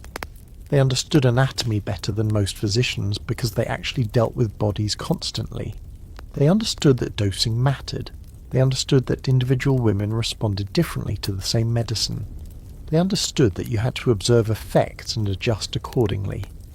This was practical pharmacology. Women healers were particularly crucial for illicit pharmaceutical needs. If a woman needed something to terminate a pregnancy, she would go to a woman healer, not to a male physician. She might get herbs like pennyroyal or ergot, substances that had some genuine pharmacological effects that could potentially induce abortion. She might get herbal preparations that combined multiple substances. The success rate was probably low and the danger was significant. Some of the substances that could induce abortion were genuinely toxic. But if a woman was desperate enough, she'd take the risk. There's also evidence that some women healers were deliberately formulating substances to create specific effects. If you wanted to increase fertility, there were preparations. If you wanted to increase libido, there were preparations, which would have contained substances like alcohol, cannabis, and possibly other stimulants. If you wanted to make someone more amenable to your advances, there were herbs. Some probably had genuine pharmacological effects. Some were pure magic, some were probably more sinister, potentially containing substances that would cloud judgment or make someone suggestible. Historians still argue about how much actual knowledge medieval women healers had versus how much was folklore or magic thinking. But the evidence suggests they had significant practical knowledge. They knew which plants had which effects. They knew about drug combinations. They knew about dosing. And they used this knowledge to help people, to relieve suffering, to manage reproduction. One of the things that makes medieval women healers remarkable is that they were often working in contexts of significant legal danger. If someone died after taking medicine from a woman healer, she could be accused of witchcraft. If she was too successful, if she helped women get abortions, or women with infertility problems, or women with gynecological issues, she could attract suspicion and accusations. Many of the women executed as witches in the early modern period were likely women healers whose pharmaceutical knowledge was interpreted through a supernatural lens. The persecution of women healers is partly the story of the medicalization of women's health. As male physicians gained more authority and wanted to control more aspects of medicine, they pushed out the women healers who had traditionally served women's needs, and they did this partly through branding them as witches, as practitioners of supernatural rather than natural medicine. Women healers also had knowledge of contraception. They knew which herbs supposedly helped prevent pregnancy. Some of these would have had genuine effects. Some would interfere with hormonal cycles or have anti-fertility properties. Some were probably folklore. But the point is that women had access to pharmacological knowledge that allowed them to have some control over their reproduction. And that knowledge was transmitted by woman to woman, healer to healer, often in secretive ways. The relationship between women healers and institutional medicine is also interesting. Some female healers were tolerated, even licensed by city governments. They filled a necessary role. They provided healthcare that male physicians wouldn't or couldn't. But they were always working within constraints. They had to be careful not to seem too powerful, too successful, too knowledgeable. They had to frame their work as service to the community, as charity, not as professional expertise. They had to avoid making male physicians look bad. What's clear is that medieval women healers were sophisticated pharmaceutical practitioners. They had knowledge about plants and drugs that were sophisticated and practical. They had access to psychoactive substances and used them carefully and skillfully. They helped people, often relieved suffering that nobody else could relieve, and their contributions to medieval medicine have been largely erased or reframed as witchcraft. One particularly interesting angle is that women healers might have had more sophisticated understanding of dosing and individual variation than male physicians. Because they were treating actual people with actual problems, they had to pay attention to how different people responded to medicines. They developed intuitive understanding of pharmacology that was probably more practical than the theoretical knowledge of physicians who hadn't actually given medicines to large numbers of real patients. The herbal preparations that women healers created would have